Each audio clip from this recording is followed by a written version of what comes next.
Hey everybody, my name's Chase. This week we are continuing the series called Greenfield Lane about a young family that moves into a haunted house in the early 1990s. This is episode 9 of many. So last week we realized that these entities could appear and disappear. They could cause physical harm. They could make noises. They could make smells. They could play on all of your senses.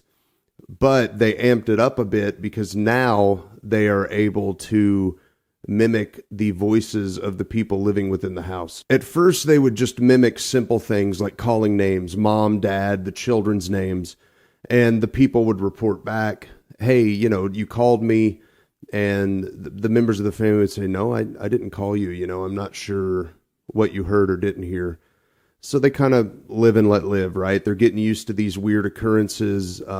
Their sensitivity level to all things strange is, greatly lowered compared to normal people. And then the entities realized that they could amp up the drama level by causing, short emergencies. So, it would be screaming from across the house, Mom, I need you, hurry up, and the mom would rush in, nothing would happen. Dad, I need you, hurry, I'm hurt. Dad would run across the house. There would be absolutely no disaster, no pending danger, no need for the parents to intervene. One night, though, whatever creatures were living in this house beyond the family realized they could really, really amp up the drama. So we're fast forwarding in time a little bit. The oldest son is a teenager. It's about 10 p.m. He's in his bedroom at the very back of the house. He's got his door closed, and his bedroom light is on, and he's reading a magazine. He sees his bedroom door open, and he sees it close. He can hear disembodied footsteps walking across the floor towards his bed. He feels someone sit on the edge of the bed, just like his mom has done 1,000 times to talk to him. What he hears is his mother's voice. The voice says, you know where all your dad's hunting rifles and shotguns are downstairs. You know how to load the guns. You know how to use the guns. Your biggest hurdle is going to be your father. After you secure the rifle or shotgun of your choice and load it, you need to go to their bedroom and take him out first. He's going to be the biggest obstacle. Then you need to rush upstairs. You need to take out your brother and then your sister. The oldest son sits there for a moment in silence, kind of in shock as to what he's actually just encountered, what he's witnessed, what in the world is going on right now. And the oldest son uses a few choice words and tells the entity that, basically it's time to go, get out of my room.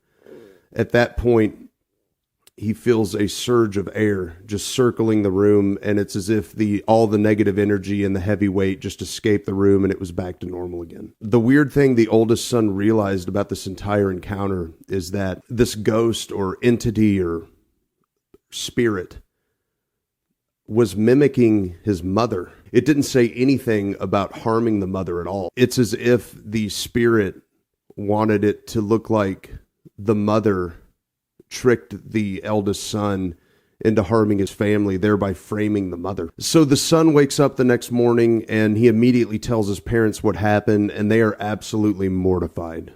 I mean, just mortified. And they're wondering, at what point are these creatures, these entities, these spirits, these housemates going to begin to emulate not only the way we sound, the way we smell, our weight on the floor, and all the other characteristics that play on our senses? When are they going to be able to look like us beyond sounding like us, walking like us, mimicking our actions, mimicking our voices? So a few weeks later, nothing like this really happened. It was just typical spirit and poltergeist activity, stuff flying off the walls, weird noises, mom being called from across the house when she wasn't called, dad being called from across the house when he wasn't called, the children reporting back to their parents asking what they need. But then at nighttime, one night, the dad woke up in the middle of the night and he looks in his bedroom door, and what he sees is his oldest son just with a completely blank stare,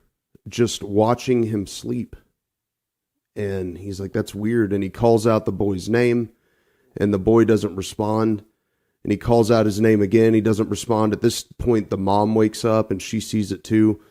And then all of a sudden, the boy just turns to his left and walks away as if nothing happened. They thought it was a little strange.